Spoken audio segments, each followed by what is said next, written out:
The stars had always been cold to Princess Kieva. She stood at the window of her chamber in the imperial palace, watching the distant suns burn across the black sky. Her silver eyes reflected nothing. She felt nothing. For 200 years, she had lived as a ghost in her own home.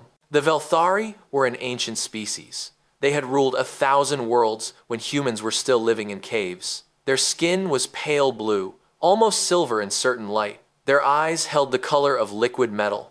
They lived for 1,000 years, and they valued one thing above all else: legacy. Children were the greatest treasure.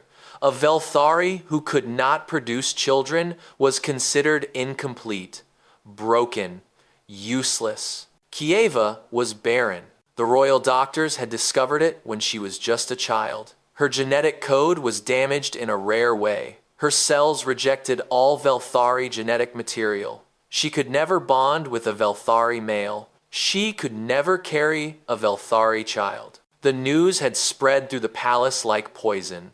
The princess, the only daughter of Queen Morath, was defective. Her mother had never said it directly, but Kieva saw it in her eyes every day. Disappointment. Shame. The queen had other children, sons who could carry the bloodline. But Kieva was supposed to be special. She was supposed to be the jewel of the empire. Instead, she was its greatest embarrassment. So Kieva learned to disappear. She attended ceremonies but never spoke. She smiled but never laughed. She existed but never lived. The court whispered about her constantly. Poor Kieva. Beautiful but empty. A flower that would never bloom. When the announcement came about the diplomatic mission to Earth, Kieva surprised everyone by volunteering.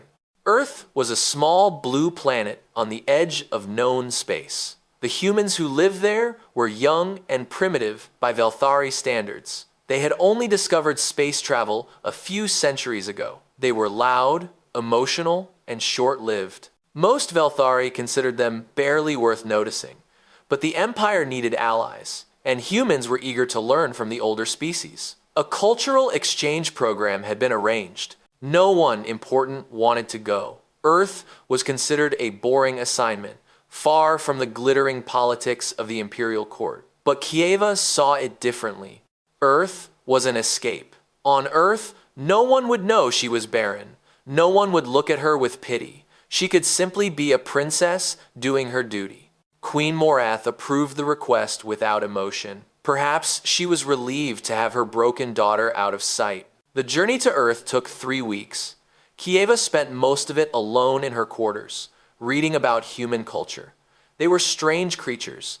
They laughed and cried easily. They formed deep attachments quickly. They believed in things like love and destiny and hope. Kieva found it all rather foolish, but also, in some small way, fascinating. The ship landed in a human city called Sol. It was autumn, and the trees were burning with orange and red leaves. Kieva had never seen anything like it. Velthari worlds were carefully controlled, every plant engineered for efficiency. But Earth was wild, chaotic, alive in a way that made her chest feel tight. A delegation of humans waited to greet her. They bowed respectfully, their faces nervous but curious. And then she saw him. He stood slightly apart from the others. He was tall for a human, with kind eyes and dark hair that fell across his forehead. He wore a simple, dark suit, and he held himself with quiet confidence.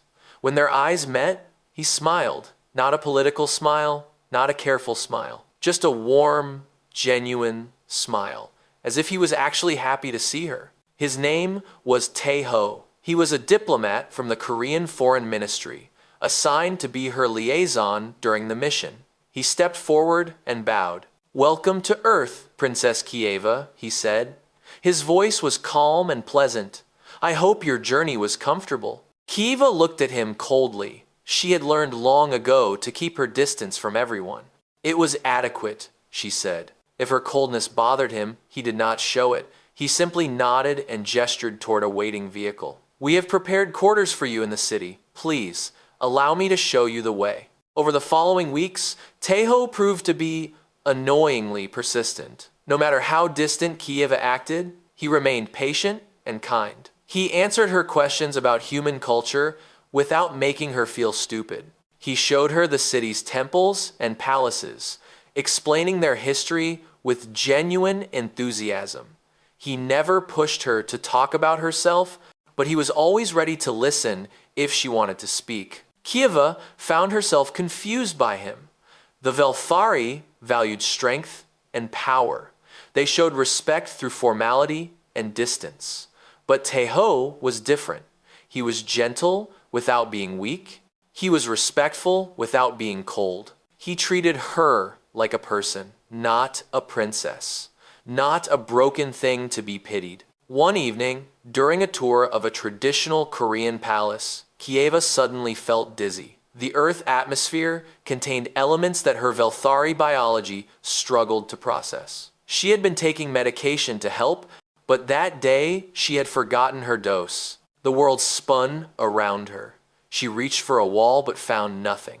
She was falling. Strong arms caught her. When she opened her eyes, Teho was holding her. His face was close to hers, filled with worry. "Princess, are you all right?" She should have pushed him away. Velthari did not touch outsiders, but she was too weak and his arms were too warm. He lifted her easily and carried her to a quiet room, calling for medical help. He stayed beside her the whole time, holding her hand and speaking softly. "You are safe," he kept saying. "I am here.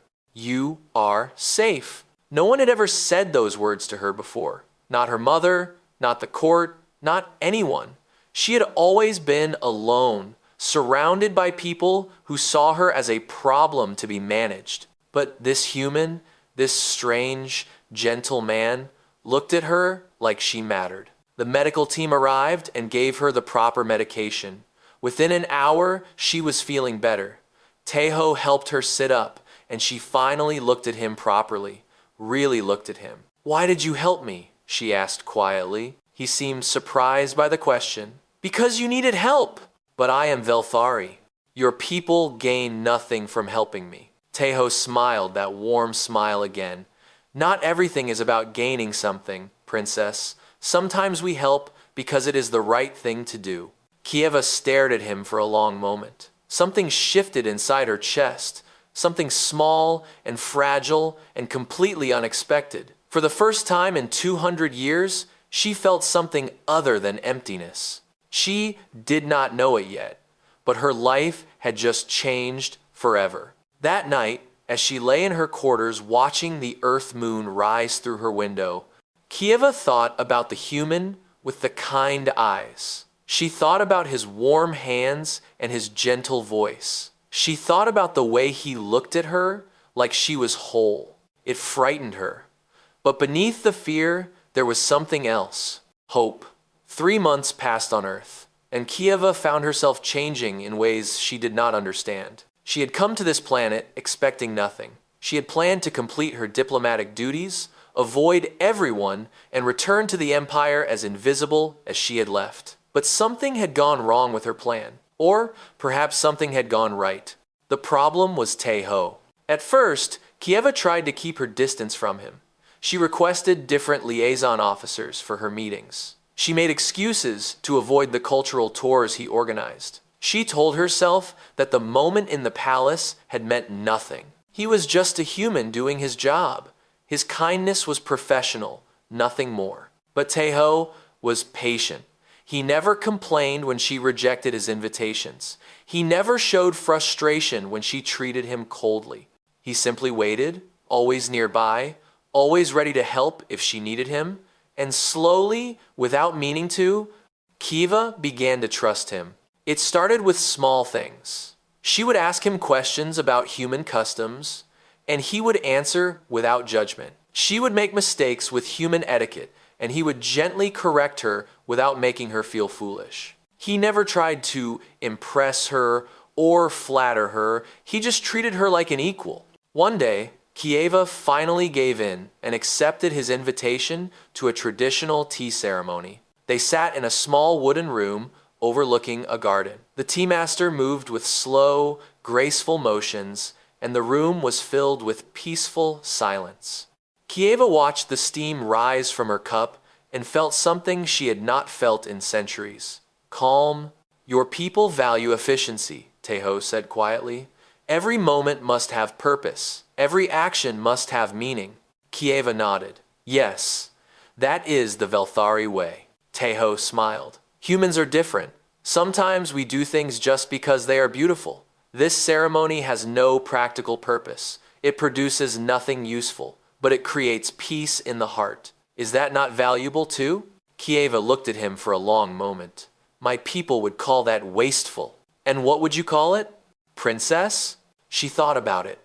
The warmth of the cup in her hands, the soft sound of wind in the garden, the gentle presence of the man beside her. I would call it lovely, she said softly. Teho's smile widened, and Kiva felt her heart beat faster. After that day, she stopped refusing his invitations. He took her to ancient temples hidden in the mountains. He showed her the Han River at sunset, the water glowing like liquid gold. He introduced her to Korean food, laughing gently when she struggled with chopsticks. He taught her simple Korean words, praising her when she pronounced them correctly. Kiva had never experienced anything like this. In the Velthari court, everything was competition.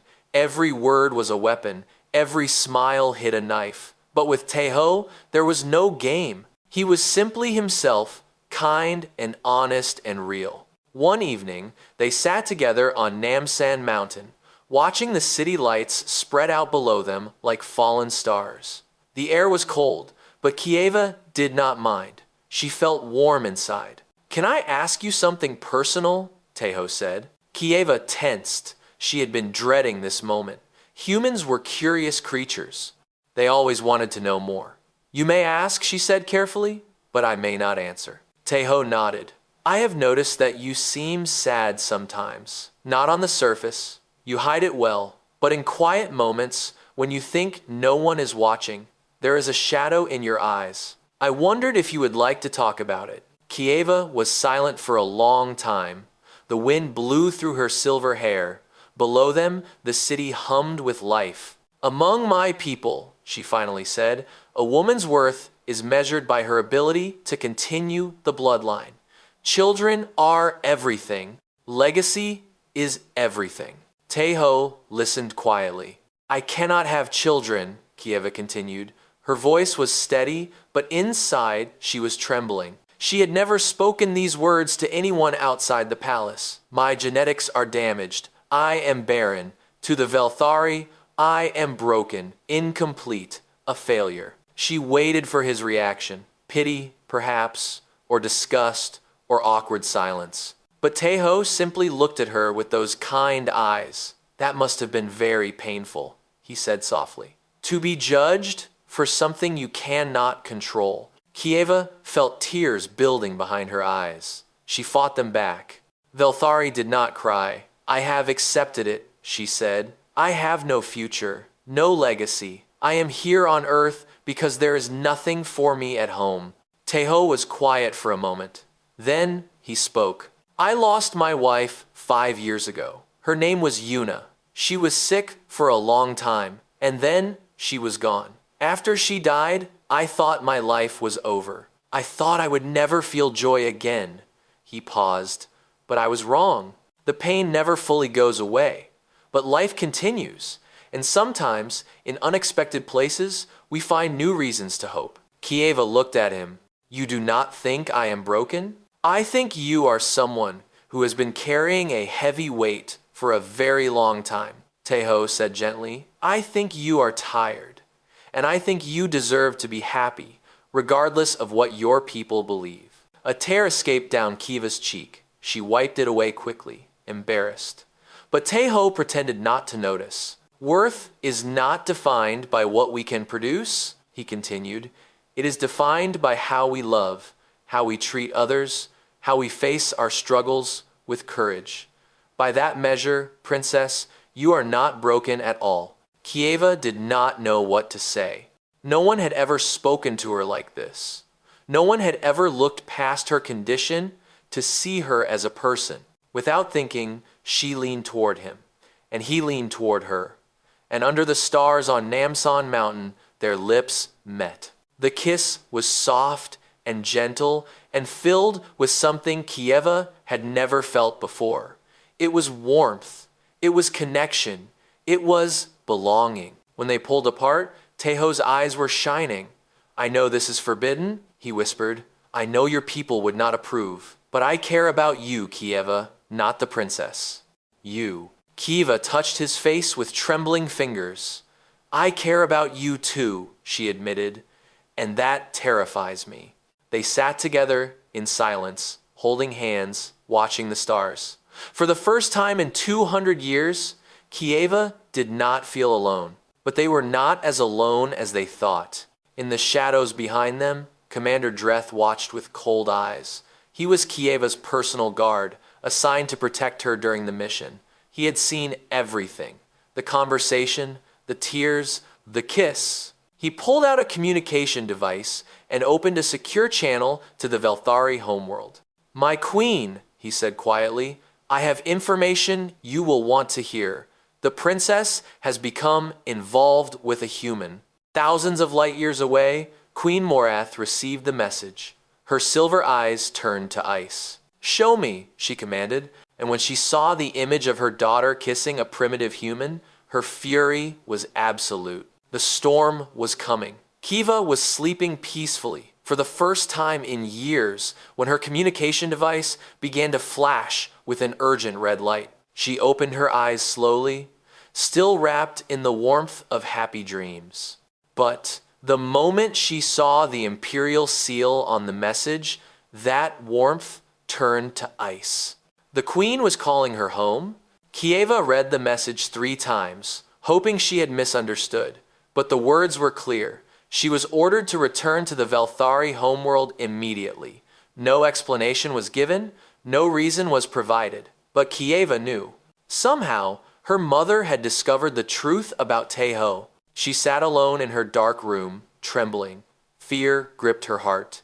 Not fear for herself, fear for him. The Velthari Empire did not tolerate such relationships. Humans were considered lesser beings. A princess bonding with one was unthinkable, shameful, criminal. For a moment, Kieva considered obeying. She could go home, she could beg for forgiveness, she could pretend the past months had meant nothing. She could return to her empty life in the palace, where she was invisible and safe. But then she thought of Teho's smile, his kind eyes, his warm hands. She thought of sitting beside him on the mountain, feeling like she belonged somewhere for the first time. She thought of his words. "Worth is not defined by what we can produce. It is defined by how we love." Kieva made her choice. The next morning, she sent her response to the queen. "I will not return." The consequences came quickly. Within hours, the Velthari Council declared Kieva a disgrace to the royal bloodline. Her titles were stripped, her inheritance was cancelled. She was officially pronounced dead to the Empire. Any Velthari who helped her would face the same punishment. Commander Dreth delivered the final message personally. He stood before Kieva with cold satisfaction in his eyes. "You have destroyed yourself," he said. "For a primitive, for a creature that will die in a few decades while you live for centuries. Was it worth it?" Kieva met his gaze without flinching. "Yes," she said, "it was." Dreth shook his head in disgust. "Then you are truly lost." He turned and walked away, and within the hour, the entire Velthari delegation had left Earth. Kieva was alone, but not completely alone. Teho found her sitting in the garden of her residence, staring at nothing. Her face was calm, but her hands were shaking. He sat down beside her and took those shaking hands in his own. "I heard what happened," he said quietly. "I am so sorry, Kieva. This is my fault." She shook her head. "No, this is my choice. For the first time in my life, I made a choice for myself. I will not regret it." Teho squeezed her hands. "You have lost everything. Your family, your home, your entire world." Kieva looked at him, and despite everything, she smiled. "I have not lost everything. I have you." Taeho's eyes filled with tears. He pulled her into his arms and held her tightly.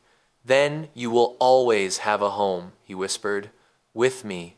They were married 1 month later. The ceremony was small and private, held in the ancient city of Gyeongju. The autumn leaves fell around them like golden rain. Taeho's sister, Hana, stood as their witness. She was a cheerful woman with a quick laugh and a warm heart. She had welcomed Kieva without hesitation, treating her like family from the first moment they met. "My brother has been sad for too long," Hana had told Kieva. "When I see him with you, he smiles again. That is all I need to know about you." The ceremony followed Korean traditions. Kieva wore a beautiful hanbok in soft blue and silver colors. Taeho wore traditional robes. They bowed to each other and shared cups of wine, and when the officiant declared them married, Taeho kissed her gently as Hana cheered.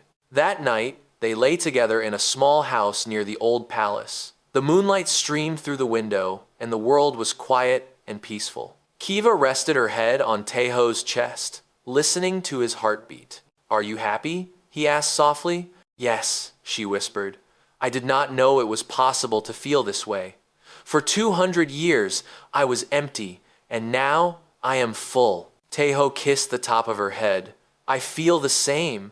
After Yuna died, I thought I would never love again. I was just existing, going through the motions. But you brought me back to life." They held each other in the darkness, two broken people who had somehow made each other whole. The weeks that followed were the happiest of Kieva's long life. She learned to cook Korean food with Hana's help.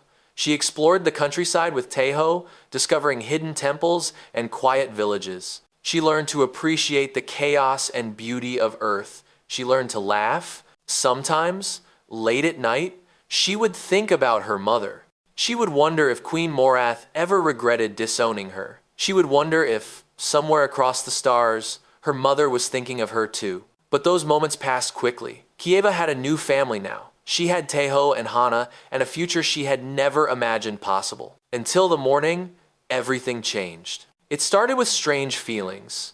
Kieva woke up dizzy and nauseous. At first, she thought it was just stress. Then she thought perhaps she was getting sick. Earth had many illnesses that could affect Velthari biology. She ignored it for days, not wanting to worry Taeho. But the symptoms continued. Dizziness, tiredness, strange aches in her body, and something else, something she could not explain. A fluttering sensation deep inside her chest. Finally, Hana noticed. She found Kieva sitting pale and weak in the kitchen, and immediately insisted on taking her to a doctor. "It is probably nothing," Kieva said, trying to smile. "My body is still adjusting to Earth." But Hana shook her head. "We are not taking chances. My brother would never forgive me if something happened to you." The doctor was a kind human woman who specialized in alien biology. She ran many tests, taking blood samples and scanning Kieva's body with strange machines. Kieva waited patiently, certain that the results would show some minor infection or vitamin deficiency. Then the doctor came back into the room. Her face was pale. Her hands were shaking as she held the results. "This is impossible," she whispered. Kieva felt fear crawl up her spine. "What is wrong? Am I dying?" The doctor shook her head slowly. She looked at Kieva with wide, disbelieving eyes. "You are pregnant." The words did not make sense. Kieva stared at the doctor, waiting for her to correct herself, waiting for her to say it was a mistake. "That cannot be true," Kieva said. "I am barren. My genetics are damaged. I cannot have children. Every Velthari doctor has confirmed this." But the doctor showed her the scan. There, inside her body, was a tiny, glowing form, a heartbeat, a life. "I do not understand it either," the doctor said. "Velthari and human DNA should be completely incompatible. This should not be possible. But the evidence is undeniable. You are carrying a child." Kieva's world spun around her. She gripped the edge of the examination table, trying to breathe. Everything she had been told her entire life was wrong. The doctors who called her broken, the nobles who pitied her, her mother who saw her as a failure. All wrong. She was not barren. She had simply been waiting for something the Velthari could not give her. She had been waiting for Teho. Tears streamed down her face as she touched her stomach gently. Inside her was a miracle, a child that should not exist. Proof that the universe was stranger and more wonderful than anyone could imagine. When she told Teho that evening, he wept. He held her in his arms and wept with joy and wonder and love. "We are going to be parents," he whispered against her hair. "We are going to have a family." Kieva held him tight, crying and laughing at the same time. "The impossible happened," she said. "The impossible happened." And somewhere across the stars, the news would soon reach Queen Morath, and nothing would ever be the same again. At first, it was just whispers among scientists. A Velthari princess, one who had been declared permanently barren, was carrying a hybrid child with a human father. The leading experts called it a hoax. The genetic differences between the two species were too great. Such a pregnancy was biologically impossible. But then the evidence started coming out. Medical scans, genetic tests, data that could not be faked. Within weeks, every major species in the known galaxy was talking about the miracle on Earth. Kieva tried to stay calm through all of it. She was now 3 months pregnant, and her body was changing in strange and wonderful ways. The baby growing inside her was healthy and strong. Every test showed perfect development. But she was also exhausted, emotional, and constantly hungry. Earth food was becoming her greatest comfort. Teho never left her side. He woke up early every morning to make her breakfast. He rubbed her back when she felt sick. He talked to the baby every night before they slept, telling stories and singing old Korean lullabies. His love surrounded her like a warm blanket. Hana moved into the house next door so she could help. She brought traditional medicines and healthy soups. She teased Teho constantly about becoming a father, and she treated the coming baby as if it were already her own family. But outside their peaceful home, the galaxy was in chaos. Dr. Sungho was the scientist assigned to study Kieva's pregnancy.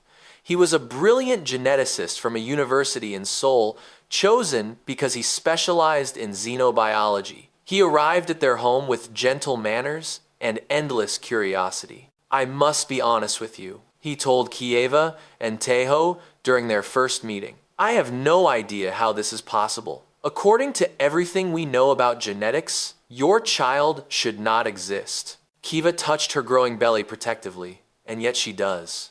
Sungho nodded, his eyes bright with wonder. "Yes. And that is the most exciting scientific discovery of our time." He leaned forward. "May I explain what we have found?" Teho took Kieva's hand, and together they listened.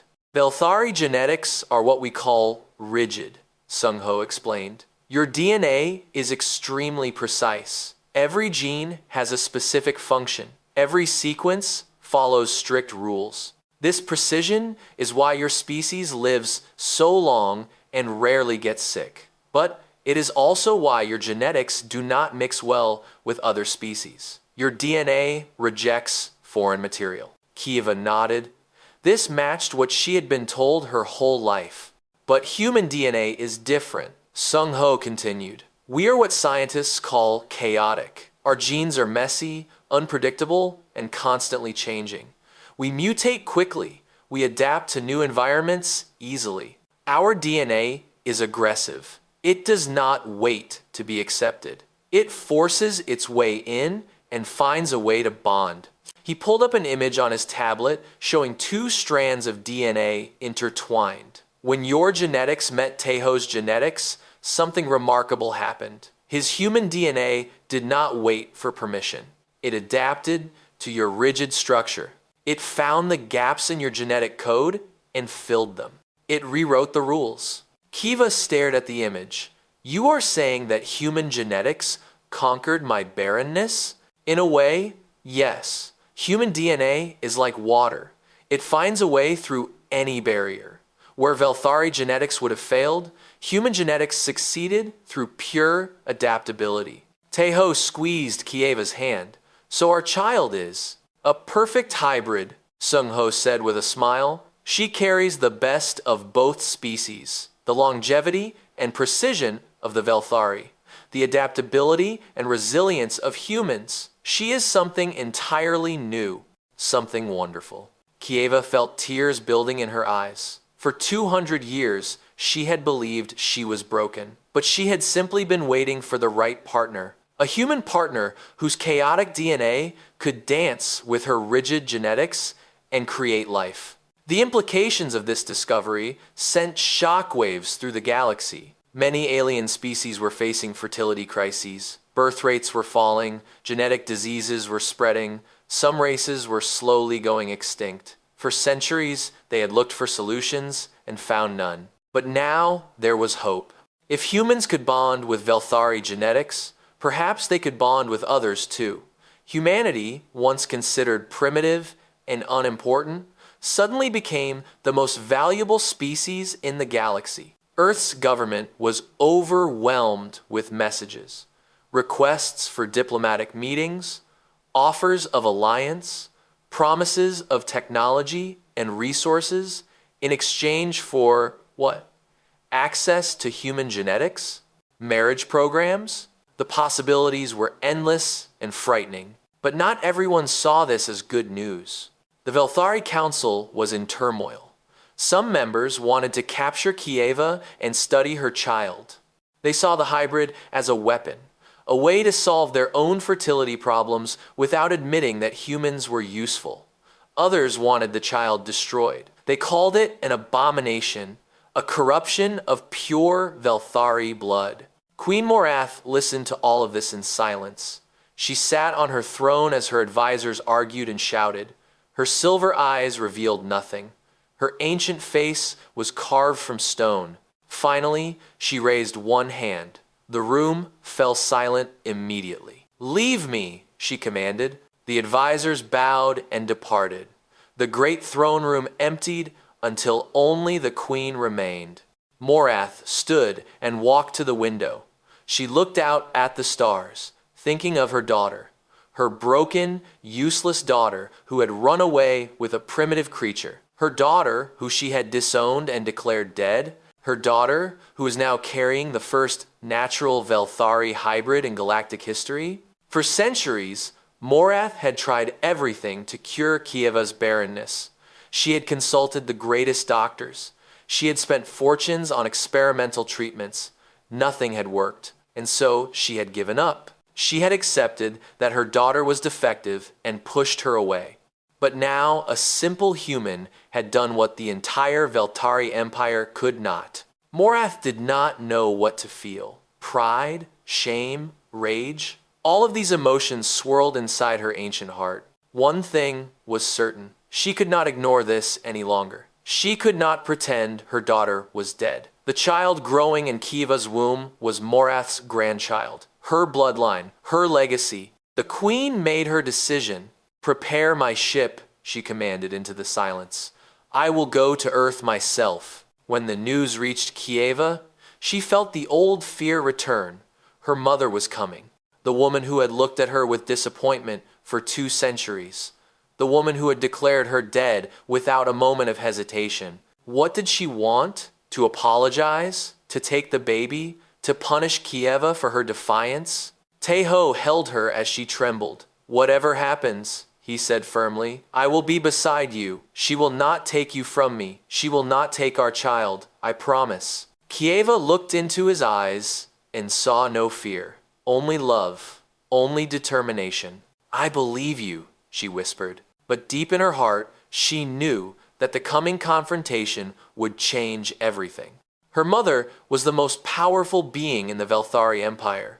When she arrived, the galaxy would be watching. And Kieva would have to face the woman who had called her broken. This time, she would not run. This time, she would stand tall. Because she was not broken anymore. She never had been. It was enormous. The ship blocked out the sun, casting a shadow over the entire city. Its silver hull gleamed with ancient power. Its engines hummed with enough energy to destroy a continent. This was the Imperial flagship, the personal vessel of Queen Morath herself. Humanity had never seen anything like it. People gathered in the streets, looking up with fear and wonder.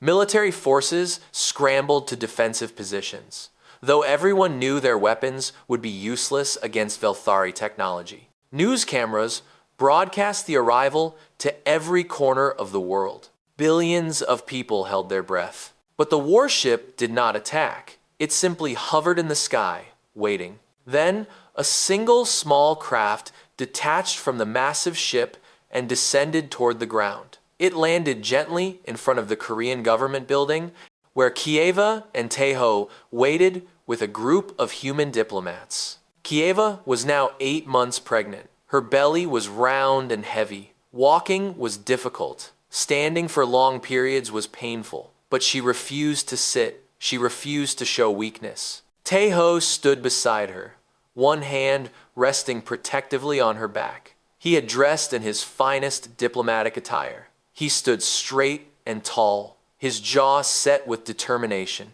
He was just a human, facing the most powerful alien in the galaxy. But he was not afraid. The door of the small craft opened, and Queen Morath stepped out. She was terrifying.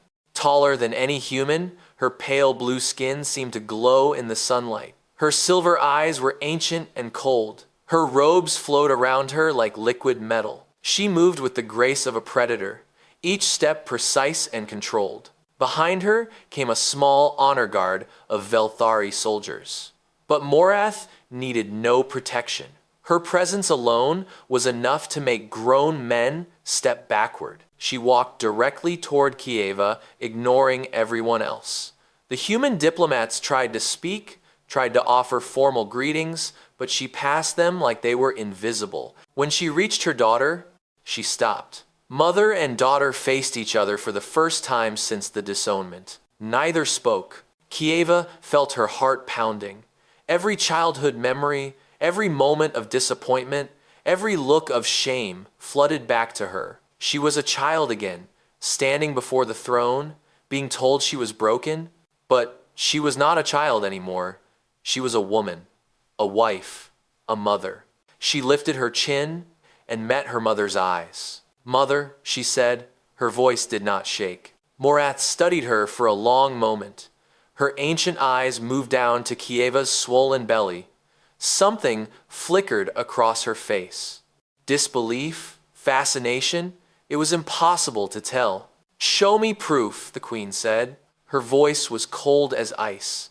"I have heard the reports, I have seen the data, but I do not believe it. Show me proof that this miracle is real."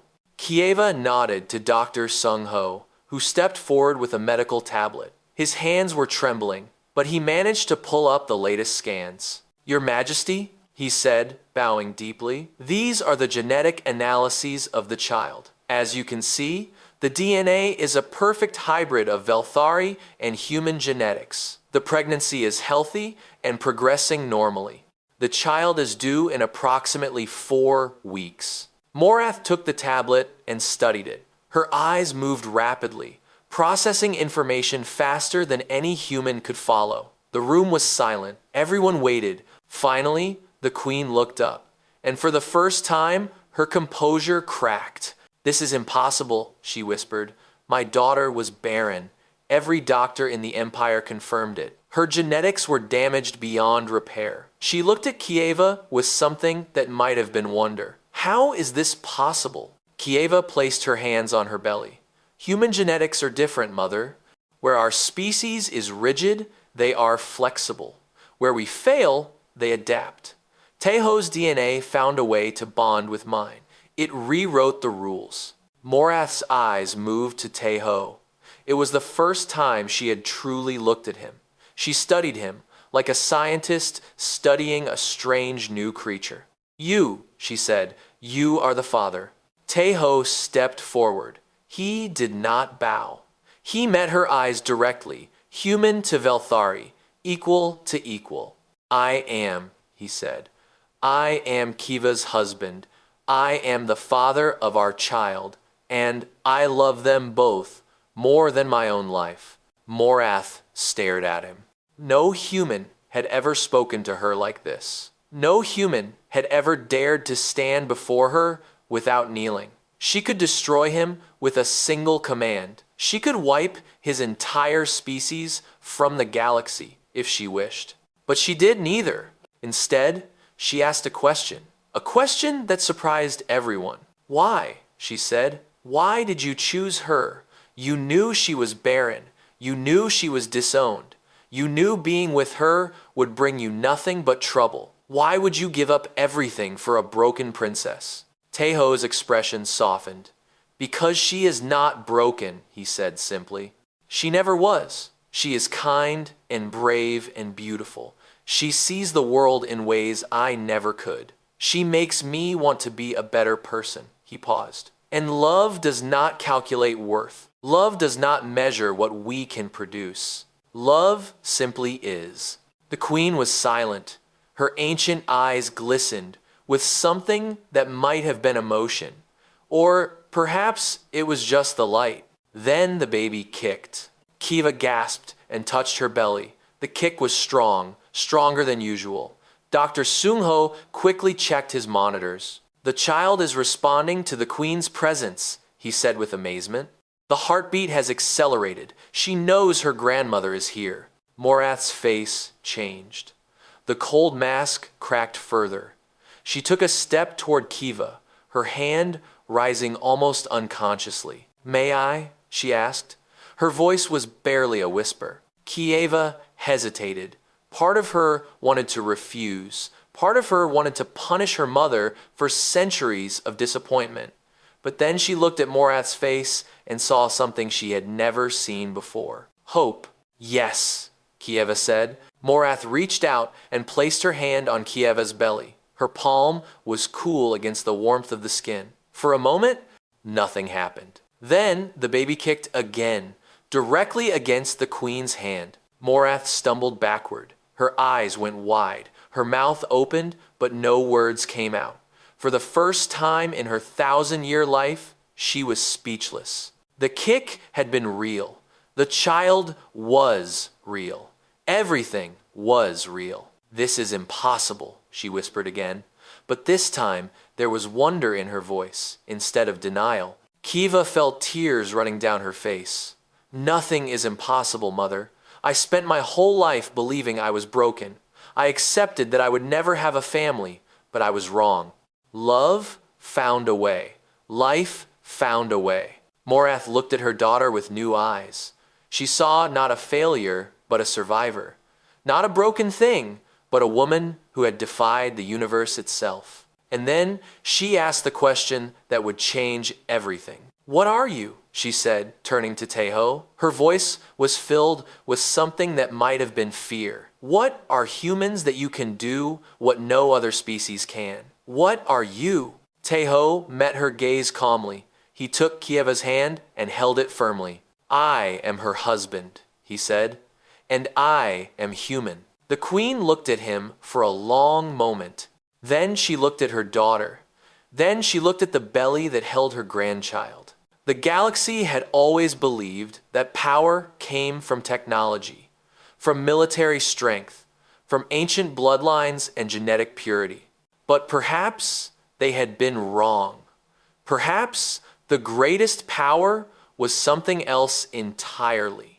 Something the primitive humans had understood all along. Love, adaptation, the stubborn refusal to accept the impossible. Morath did not speak again that day. She returned to her ship and retreated to her quarters. But she did not leave Earth. She stayed in orbit, watching, waiting. Something had shifted in the universe, and the queen needed time to understand what it meant. 4 weeks remained until the birth. 4 weeks until the impossible child entered the world. The galaxy held its breath. Kiva woke with a sharp pain in her abdomen. At first, she thought it was nothing. She had been having false contractions for weeks. But then the pain came again, stronger this time, and then again, and Again. Teho was awake instantly. He had been sleeping lightly for days, ready for this moment. He took one look at his wife's face and knew. "It is time," he said. Within an hour, they were at the medical facility on Jeju Island.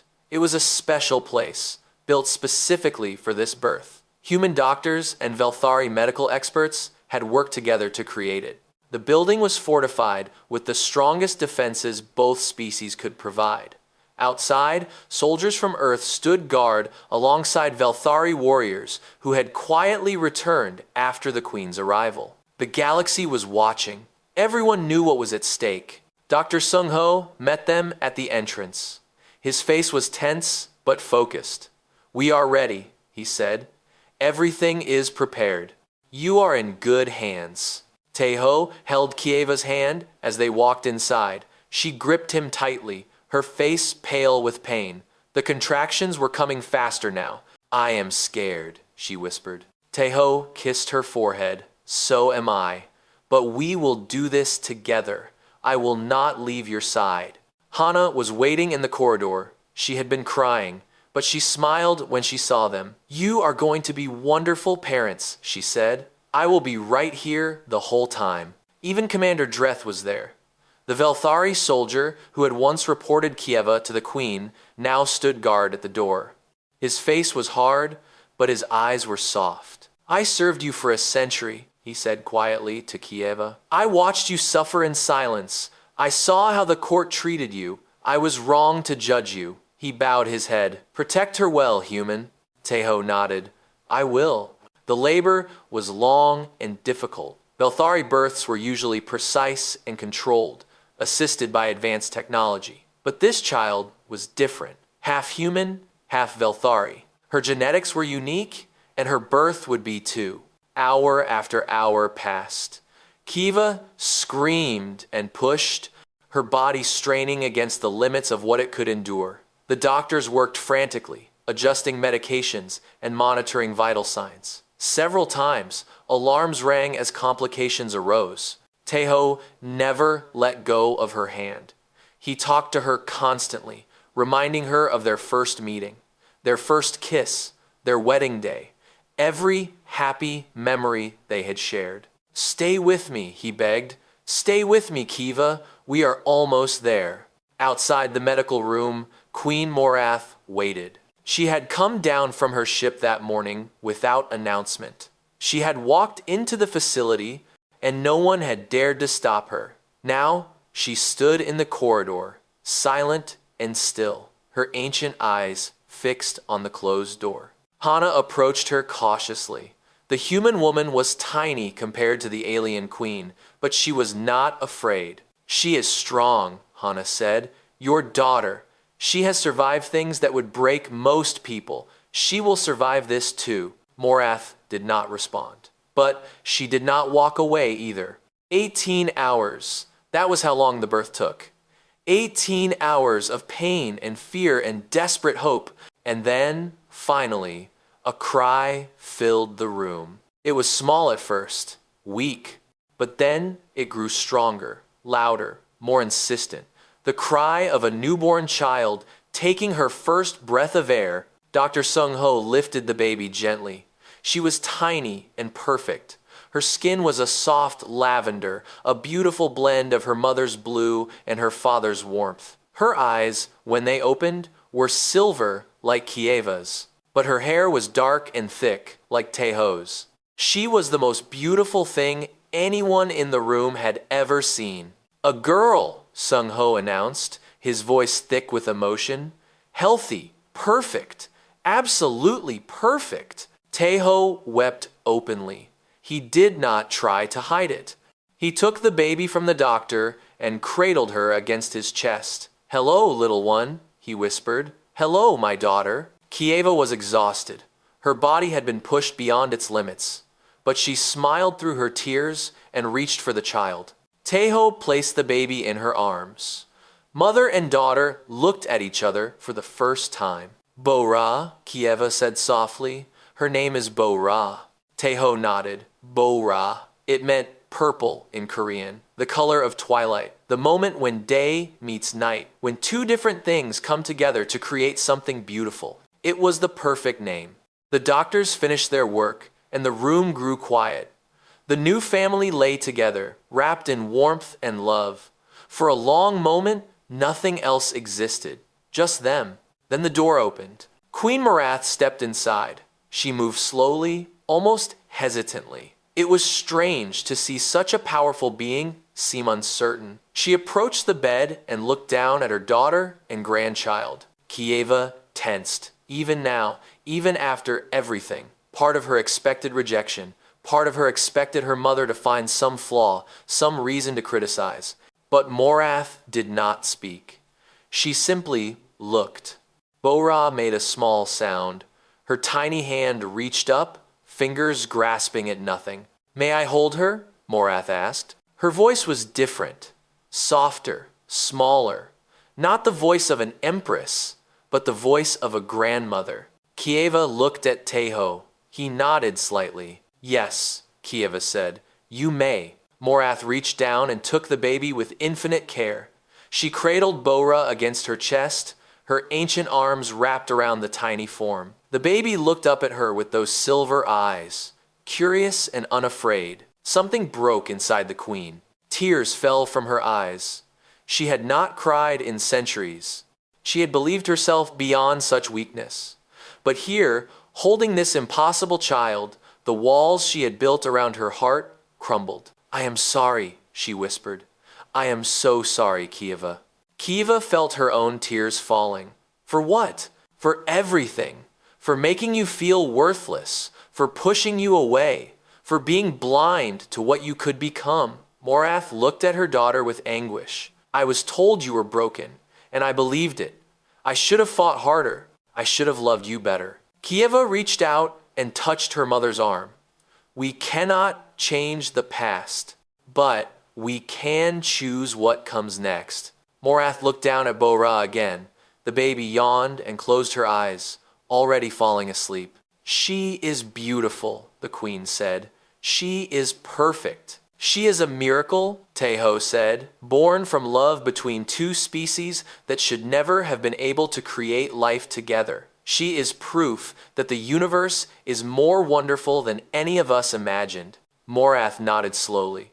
For the first time, she looked at Teho with something other than suspicion. "You love my daughter," she said.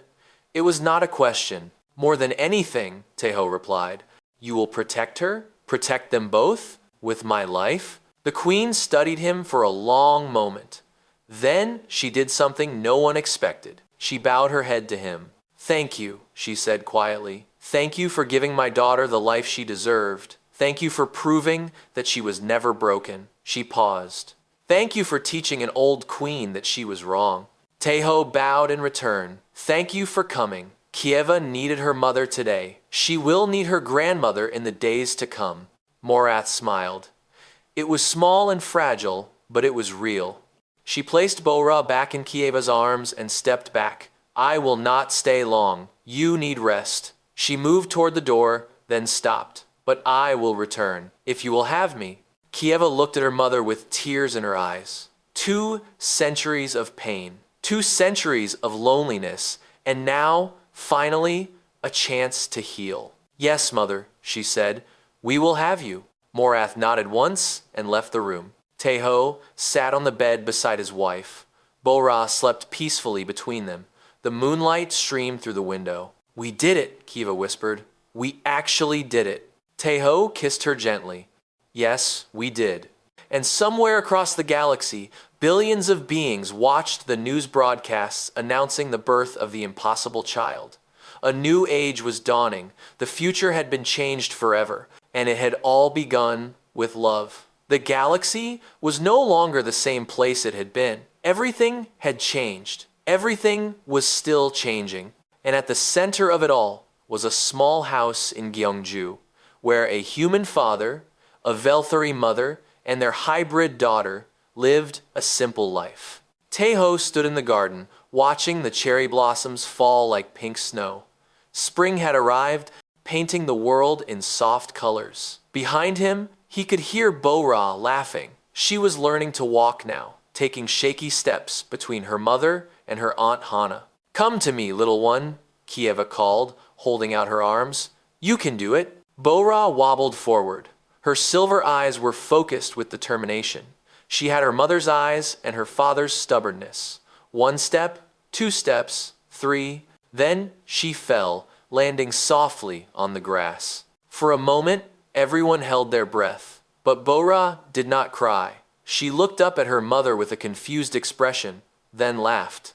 "Again," she said. It was one of her first words. Kieva scooped her up and covered her face with kisses. "Yes, again. Always again." Teho smiled and returned to his gardening. This was his life now. Simple moments, ordinary joys, the kind of peace he had never expected to find. But outside their little world, the galaxy continued to transform. The news of Bo-Ra's birth had proven something that scientists and philosophers had debated for centuries. Humans were not a primitive species to be ignored. They were unique, special. Their genetics could bond with species that no one else could reach. Within months of the birth, diplomatic missions from dozens of alien races arrived on Earth. They came with gifts and offers. They came with requests and proposals. They came hoping that humanity could help them too. Many alien species faced fertility crises. Their populations were declining. Their bloodlines were thinning. They had tried everything to reverse the damage, but nothing worked. Now they looked at Bo-Ra and saw hope. Human scientists began working with alien researchers. New programs were developed, careful studies were conducted, and slowly, carefully, the first hybrid couples from other species began to form. It was not easy. Not every combination worked. Some attempts failed. But with each success, the galaxy grew more connected, more hopeful. Earth was no longer seen as a backwater planet. It was now a hub, a meeting place, a symbol of what was possible when different species worked together. The Korean government had offered Teho many positions: ambassador to the Galactic Council, director of human-alien relations, advisor to the president. He had refused them all. "I already have the most important job," he told them. "I am a father." Hana teased him constantly about this. She called him the most important man in history who only wanted to grow tomatoes. Teho just shrugged and continued tending his garden. But Kiva understood. They had both spent their lives in roles they did not choose. She had been a princess defined by her failures. He had been a diplomat defined by his duties. Now they were finally free to be themselves. Just a husband and wife. Just parents. Just happy. Of course, life was not completely simple. Queen Morath visited Earth often. At first, her visits were short and formal. She would arrive at the house, hold Bo-Ra for a few hours, and then return to her ship. The conversations with Kieva were careful and polite. 2 centuries of hurt could not be healed overnight, but slowly things changed. Morath began staying longer. She started joining them for meals. She learned to eat Korean food, though she still found kimchi too spicy. She told Bo-Ra stories about the Velthari homeworld, teaching her words in the old language. She even laughed sometimes, a rusty sound that surprised everyone, including herself. One evening, Teho found the queen sitting alone in the garden. The sunset painted the sky in shades of orange and purple. Morath was watching the colors with an expression he had never seen before. "Peaceful? May I join you?" he asked. Morath nodded slightly. Teho sat down on the bench beside her. They sat in silence for a while. It was comfortable now, not awkward like it had been at first. They had found a way to coexist, not quite friends, but no longer strangers. "I have ruled for 1,000 years, Morath finally said. "I have seen empires rise and fall. I have made decisions that affected billions of lives. I thought I understood power." Teho waited. "But I did not understand anything," she continued. "Power is not military strength or ancient bloodlines. It is not controlling others or expanding territory." She looked at him. Power is this: family, love, connection. Things I pushed away because I thought they made me weak. Teho nodded. It is never too late to learn. No, Morath agreed. It is not. Behind them, Kiva appeared in the doorway with Bora in her arms. The baby was tired after a long day of playing. Her silver eyes were half closed. Mother, would you like to put her to bed? Kieva asked. Morath's face softened. She stood and walked to her daughter, taking the sleepy child gently. Come, little one, she murmured. Grandmother will tell you a story. She carried Bora inside, and soon the soft sound of an old Velthari lullaby drifted through the window. Kieva sat down beside Teho. She took his hand and rested her head on his shoulder. I never imagined this, she said quietly. When I left the Velthari homeworld, I thought I would never see my mother again. I thought I would spend my life running from my past. Teho kissed the top of her head. And now I have everything. A husband who loves me, a daughter who amazes me every day, a mother who is finally learning to be a mother. She laughed softly. Even a sister-in-law who makes terrible jokes. Teho chuckled. Hana's jokes are getting worse. Much worse. They sat together, watching the last light fade from the sky. Stars began to appear, scattered across the darkness like diamonds. The Velthari Council has officially recognized Bora, Kieva said. They declared her a member of the royal bloodline yesterday. Teho raised his eyebrows. They finally gave in? They had no choice. The other species were watching. The Velthari could not reject the very hybrid that proved their salvation was possible. She shook her head. They do not do it out of love. They do it out of necessity. Does that bother you? Kieva thought about it. No, I do not need their approval anymore. I do not need anyone's approval. I know who I am now. I know what I am worth. Teho squeezed her hand. For what it is worth, I always knew. She smiled at him. I know. That is why I love you. Inside the house, Morath finished her lullaby. Bora was asleep now, her tiny chest rising and falling with peaceful breaths. The queen looked down at her grandchild and felt something she had not felt in centuries. Gratitude. She had been given a second chance. A chance to be the mother she should have been. A chance to know her grandchild. A chance to learn that worth was not measured by what one could produce, but by how one loved. She whispered a promise to the sleeping child. I will protect you. I will watch over you. And I will never let anyone make you feel broken. Outside, Teho and Kieva remained in the garden. The stars shone above them, bright and endless. What do you think the future holds? Teho asked. Kieva was quiet for a moment. Then she smiled. I do not know, but that is the beautiful part. We do not need to know. We just need to face it together. Bora would grow up in a galaxy that was changing because of her. She would be a bridge between species, a symbol of hope, a proof that love could conquer anything. But for now, she was simply a child, safe, loved, happy. And her parents would make sure she stayed that way. The galaxy had always measured worth in power, conquest, and genetic purity. But humanity had taught them something new. Sometimes, the greatest strength was not in perfection. It was not in ancient bloodlines or advanced technology. It was in the stubborn, beautiful refusal to accept that anything was impossible. It was in love. Teho looked at his wife and thought about how far they had come. A disgraced diplomat who had lost everything. A barren princess who had been told she was broken. Two damaged people who had somehow made each other whole. I love you, he said. Kieva turned to him, her silver eyes bright in the starlight. I love you too, she whispered, always. And in that moment, under the endless stars, everything was exactly as it should be. The end.